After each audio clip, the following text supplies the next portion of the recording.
السلام علیکم ورحمۃ اللہ وبرکاتہ۔ الحمد للہ رب العالمین والصلاة والسلام والعاقبۃ للمتقین وعلى آلہ واصحابہ اجمعین۔ اما بعد فقد قال اللہ تعالی فی القرآن المجید والفرقان الحمید۔ فاعوذ باللہ من الشیطان الرجیم، بسم اللہ الرحمن الرحیم۔ إلا تنصروه فقد نصره الله إذ أخرجه الذين كفروا ثاني اثنين إذ هما في الغار إذ يقول لصاحبه لا تحزن إن الله معنا، صدق الله العظيم۔ وقال النبي صلى الله عليه وسلم أفضل البشر بعد الأنبياء، أو كما قال عليه الصلاة والسلام۔ وقال النبي صلى الله عليه وسلم من أطاعني ودخل الجنة ومن عصاني فقد أبى، أو كما قال عليه الصلاة والسلام۔ اللهم صل على سيدنا محمد وعلى آل سيدنا محمد وبارك وسلم تسليما كثيرا كثيرا۔ اللهم صل على محمد النبي الأمي وعلى آله وسلم تسلیما۔ اللہ رب العزت کا بے انتہا فضل، اس کا کرم، اس کا احسان ہے کہ اللہ تبارک و تعالیٰ نے ہمیں اور آپ کو جمعے کی نماز کے لیے جمع فرمایا، اور اس سے پہلے اللہ اس کے رسول کے باتیں کہنے اور سننے کا بھی موقع عنایت فرمایا۔ دعا کرے اللہ رب العزت ہمیں صحیح کہنے اور ہمیں صحیح سننے، ہم سب کو اس پر عمل کرنے کی بھی توفیق عطا فرمائے۔ محترم سامعین، ویسے تو آج کا دن ہمارے ہندوستان کے آزادی انگریزوں سے قبضے سے چھڑا کر اپنے قبضے میں لینے والا دن ہے۔ جیسا کہ آپ حضرات نے ماشاءاللہ سب نے اگست 15 کے جھنڈا اٹھانے کے اندر شرکت کیے ہوں گے، لیکن افسوس کہ آج ہندوستان کے اکثر لوگوں کے ذہنوں میں یہ بات بٹھایا جا رہا ہے کہ یہ ملک کے آزادی کے اندر، اس ملک کو آزاد کرنے کے اندر، آزادی دلانے کے اندر مسلمانوں کا کوئی کردار نہیں۔ اور اس سے بڑی افسوس کی بات یہ ہے کہ خود مسلمان جو ہے اپنی تاریخ سے واقف ہے۔ آج مسلمان کو اتنا وقت نہیں ہے کہ ہمارے اکابرین کی تاریخ اٹھا کر پڑھی جائے۔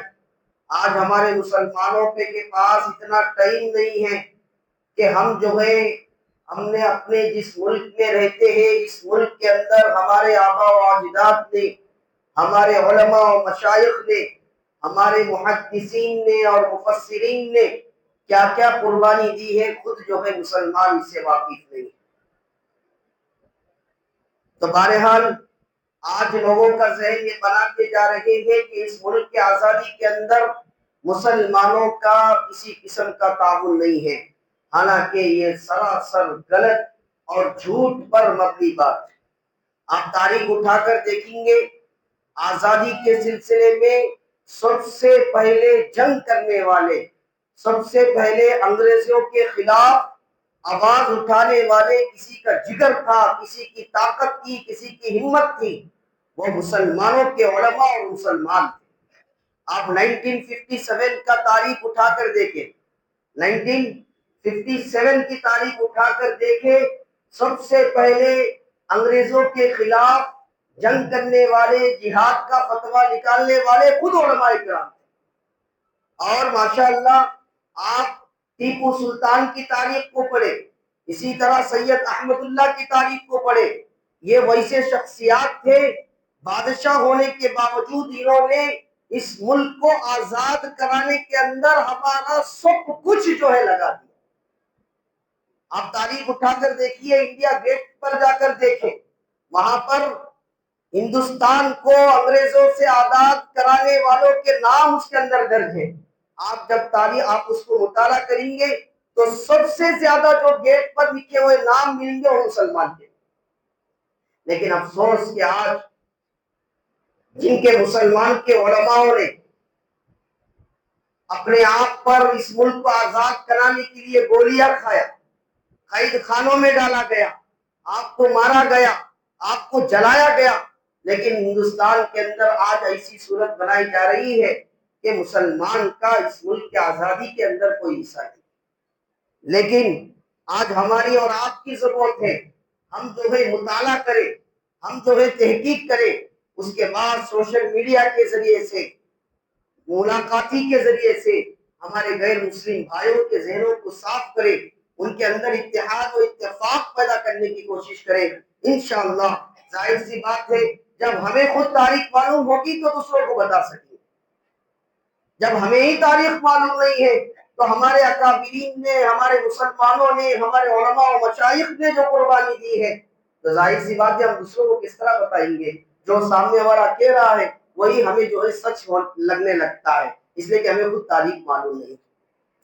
بہرحال اللہ سے دعا ہے اللہ تعالیٰ جو جنگ آزادی میں جن علماء نے، جن مسلمانوں نے قربانی پیش کی فرمایا، اللہ سب کے درجات کو بلند فرمائے، سب کے قبروں کو نور سے منور فرمائے، اللہ ہم سب کو اپنے اسلاف کی تاریخ یاد رکھنے کی بھی توفیق عطا فرمائے۔ تو محترم سامعین، چونکہ آج 15 اگست تھا تو میں ابتدائی کلمات آپ کو مختصر انداز میں تاریخ کو رکھ دیا۔ ہم چلتے اپنے بیان کے پچھلے جمعوں کے بیان سے متعلق آپ کے سامنے حضرت ابو بکر صدیق رضی اللہ تعالی عنہ کی تاریخ اور آپ کی سیرت اور آپ کے خلافت کے زمانے کے سلسلے میں آپ کے سامنے روشنی ڈال رہا تھا۔ محترم سامعین، حضرت ابو بکر صدیق رضی اللہ تعالی عنہ کو اللہ نے ایسا مقام، ایسا رتبہ دیا، کبھی آپ صلی اللہ علیہ وسلم نے فرمایا یہ رفیق گار ہے، کبھی فرمایا افضل البشر ہے، کبھی فرمایا یہ سارے انسانوں کے سردار ہیں، کبھی فرمایا یہ عشرہ مبشرہ کے اندر سب سے فہرست میں نام ہے۔ تو محترم سامعین، ابو بکر صدیق رضی اللہ تعالیٰ عنہ کے سیرت اور کارنامے کے اندر ہم 4 جمعے سے چل رہے ہیں۔ ابھی جو ہے صرف اور صرف 5 پیسے کے برابر ہی میں نے آپ کے سامنے سیرت اور تاریخ پر روشنی ڈال سکا ہوں، چونکہ آدھے گھنٹے کا وقت رہتا ہے، آدھے گھنٹے میں سارے باتیں کا سمیٹنا یہ ناممکنات میں سے ہے۔ بہرحال میں نے آپ کے سامنے گزشتہ جمعہ کہا تھا حضرت ابو بکر صدیق رضی اللہ تعالیٰ عنہ کا جیسا ہی خلافت بنے، خلیفہ بنے، آپ کے خلیفہ بنتے ہی آپ کے سامنے بڑے بڑے 4 مسئلے، بڑے اہم مسئلے آپ کے سامنے درپیش ہیں۔ یقین جانیے حضرت ابو بکر صدیق رضی اللہ تعالی عنہ اگر اس وقت دوسرے صحابہ کے باتوں میں آگے ہوتے، اس وقت اپنے فیصلوں کے اندر تبدیل کیے ہوتے تو یقین جانیے پھر آج جو دین اللہ نے آپ صلی اللہ علیہ وسلم کے ذریعے سے قیامت تک آنے والے انسانوں کے لیے بنایا تھا، اس کے اندر بڑے دشواریاں، بڑے مصیبت آ سکتے تھے۔ لیکن اللہ اکبر، وہ صحابی سے جسے اللہ تبارک و تعالیٰ نے سلام بھیجا ہوتا، کبھی ایک مرتبہ آپ صلی اللہ علیہ وسلم بیٹھے ہوئے تھے، حضرت جبرائیل علیہ السلام تشریف لائے، فرمانے لگے یا اللہ کے رسول صلی اللہ علیہ وسلم، آپ کے دوست، آپ کے افضل البشر حضرت ابو بکر کو اللہ کے طرف سے سلام عرض کر دیجیے، اللہ نے خود بھیجا۔ محترم سامعین، کسی معمولی شخصیت کی سیرت کے اوپر آپ کے سامنے روشنی لے ڈال رہا ہوں، جسے اللہ تعالیٰ نے ثانیت نہیں کہہ کر یہ ثابت کرا دیا کہ ہر چیز میں آپ صلی اللہ علیہ وسلم کے بعد دوسرا اگر کوئی ہوگا وہ حضرت ابو بکر صدیق رضی اللہ تعالیٰ عنہ۔ محترم سامعین، جب آپ ان کی تاریخ کو، ان کی سیرت کو آپ مطالعہ کریں گے، انہوں نے اپنے جان مال سب کچھ جیسا وقت آتا تھا ویسا اللہ کے راستے میں لگا دیتے تھے، اور یہی نہیں بلکہ وہ راتوں میں جا جا کر غریبوں محتاجوں کے ضرورت کو معلوم کر کے ان کے ضرورتوں کو پورا فرماتے تھے۔ میں ان 4 باتوں کے سامنے روشنی ڈالنے سے پہلے حضرت ابو بکر کا خلیفہ ہونے کے باوجود، حضرت ابو بکر کا اللہ کے سلام ہونے کے باوجود، آپ کا افضل البشر کے لقب پانے کے باوجود، آپ کے جنتوں کے سردار کا لقب ملنے کے باوجود، آپ کے اندر اللہ کا خوف، امت کا درد اس قدر تھا۔ اس واقعے سے آپ اندازہ لگا سکتے ہیں حضرت ابو بکر رضی اللہ تعالیٰ عنہ کے بارے میں آتا ہے، حضرت عمر رضی اللہ تعالیٰ عنہ ایک مرتبہ حضرت ابو بکر صدیق رضی اللہ تعالیٰ عنہ کے زمانے میں راتوں میں گشت کرنے نکل گئے. آپ خلیفہ بننے کے بعد بھی عادت تھی، جیسا کہ حضرت ابو بکر حضرت عمر رضی اللہ تعالیٰ عنہ کے سیرت میں آپ کے سامنے بات آئی گی. حضرت ابو بکر صدیق رضی اللہ تعالیٰ عنہ خلیفہ بننے کے بعد بھی حضرت عمر رضی اللہ تعالیٰ عنہ کی عادت تھی، وہ ضرورت مندوں کو تلاش کرتے تھے، محتاجوں کو تلاش کرتے تھے، راتوں میں گھروں کے چکر لگاتے تھے اور ڈھونڈتے تھے کہ بھائی کوئی پریشان تو نہیں ہے، کوئی ضرورت مند تو نہیں ہے. لیکن آج ہم اپنے مالداری کے اندر آج جس کو اللہ نے مال دیا ہے وہ غور کر دیکھیں کہ کیا ہم نے کبھی غریبوں، مسکینوں، محتاجوں، یتیموں کے بارے میں کبھی کیا اس طرح کا فکر کیا ہے؟ دیکھیں صحابہ کو اللہ نے ایسا ہی نہیں کہہ دیا تھا رضی اللہ عنہم ورضوا عنہ، بلکہ ان کے پیچھے ان کے قربانیاں ہیں، ان کے پیچھے ان کے زندگی کے قربانیاں ہیں. فرماتے حضرت عمر رضی اللہ تعالیٰ عنہ ایک مرتبہ گشت کرتے ہوئے ایک ایسے گھر پر بیٹھا جہاں پر کوئی انسان نہیں تھا، جہاں تک پر دور دور تک کوئی گھر نہیں تھا. لیکن میں نے سوچا یار اس گھر میں کوئی تو ہوگا. جیسا ہی دیکھا تو اندر جو ہے ایک نابینا بوڑھی پڑی ہوئی ہے. کیا فرماتے؟ نابینا بوڑھی پڑی ہوئی ہے. میں نے دیکھا کہ بھائی اس کا گھر کا کام کسی نے صاف کر دیا ہے، اس کے کپڑے کسی نے دھو دیا ہے، کسی نے یہاں تک کہ شام تک کے کھانے کے لیے آٹا بھی گوندھ کر چلا گیا. حضرت عمر رضی اللہ تعالیٰ عنہ فرماتے ہیں مجھے بڑا حیرت ہوا.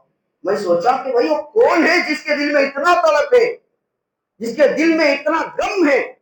کون ہے وہ شخص جو اس طرح کسی کو بغیر معلوم ہوئے خدمت کر رہا ہے چپ کر؟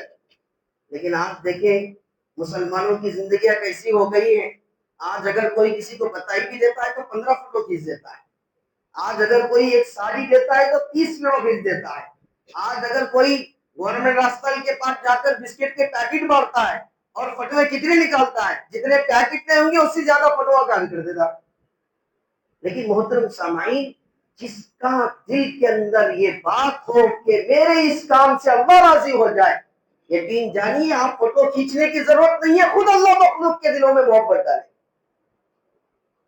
اور جس کے دل میں یہ ہو میں یہ صدقات اور خیرات یا عطیات جو کر رہا ہوں جس سے لوگوں کو معلوم ہو، لوگ یہ کہے کہ سخی ہو جائے، سخی کہے، لوگ یہ کہے کہ اللہ کے راستے میں خرچ کرنے والا کہے، لیکن اگر اس کی نیت یہ ہو کہ لوگ مجھے اس طرح کہے تو یقین جانیے آپ صلی اللہ علیہ وسلم نے فرمایا احد پہاڑ کے برابر بھی صدقہ کر دو، اللہ کے راستے میں خرچ کر دو. لیکن اللہ کی قسم اللہ کے پاس جب پہنچو گے اللہ کہے گا جس کو دکھانے کے لیے تم نے کیا تھا، جس سے تعریف سننے کے لیے تم نے کیا تھا، اسی سے جا کر اس کا بدلہ لے لو. اس سے بڑی توہین کچھ ہو سکتی؟ محترم سامعین، صحابہ کی سیرت. حضرت عمر رضی اللہ تعالیٰ عنہ فرماتے ہیں میں نے دوسرا دن تلاش کرا بھائی کون ہے وہ شخص جو بغیر کسی کو دکھائے ہوئے، بغیر کسی کو معلوم کیے ہوئے، بغیر کسی کو پتا دیے ہوئے وہ اس طرح کی خدمت کر رہا ہے. اس کے دل میں اللہ کا خوف کتنا ہوگا، تاکہ دیکھو تو صحیح کون ہے وہ شخص. فرماتے ہیں دوسرے دن بھی میں چلا گیا. دوسرے دن بھی جب میں پہنچا تو دیکھا کہ بھائی پھر کسی نے اسی طرح سارا کام کر دیا. تیسرے دن میں نے کچھ اور وقت تاخیر سے پہلے ہی پہنچ گیا تاکہ دیکھیں کہ بھائی ہے کون. محترم سامعین، وہ شخص حضرت عمر رضی اللہ تعالیٰ عنہ فرماتے ہیں وہ شخص کوئی دوسرا نہیں تھا بلکہ وہ حضرت ابو بکر صدیق رضی اللہ تعالیٰ. ایک طرف آپ خلیفہ، ایک طرف آپ امیر المومنین، ایک طرف مدینے کے اندر آپ صلی اللہ علیہ وسلم کے وفات کے بعد ہلچل مچا ہوا ہے، لیکن اتنے اہم ترین فیصلوں کے بعد بھی آپ جو ہے تاریخ میں آتا ہے آپ جب تک حیات سے تھے، آپ جب تک آپ کی زندگی تھی، آپ نے اس گڑیا کی اسی طرح خدمت کرتے رہے اور اسی طرح خدمت کرتے رہے. کسی کو نہیں معلوم سوائے حضرت ابو بکر عمر رضی اللہ تعالیٰ. حضرت عمر رضی اللہ تعالیٰ عنہ نے فوراً جب دیکھا تو فرمانے لگے دل میں یا ابو بکر تو کب چھوڑے گا؟ تو نے ہر چیز میں مجھ سے آگے ہے، ہر نیکی کے اندر تو ہمیشہ میرے سے آگے نکلتا ہے. تو اس طرح کے ان کے الفاظ تھے۔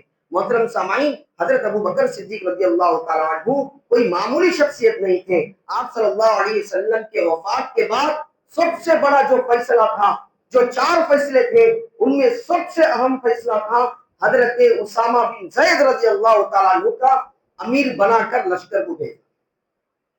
آپ صلی اللہ علیہ وسلم کے آخری ایام میں یمن کے لوگوں نے مسلمانوں پر حملہ کر دیا اور مسلمانوں کو کافی نقصان پہنچا دیا، تو آپ صلی اللہ علیہ وسلم کے آخری ایام میں آپ نے مسلمانوں کے لیے روم سے لڑنے کے لیے آپ نے مسلمانوں صحابہ کرام کو جمع فرمایا اور آپ نے فیصلہ فرما دیا حضرت اسامہ اس فوج کے امیر ہوں۔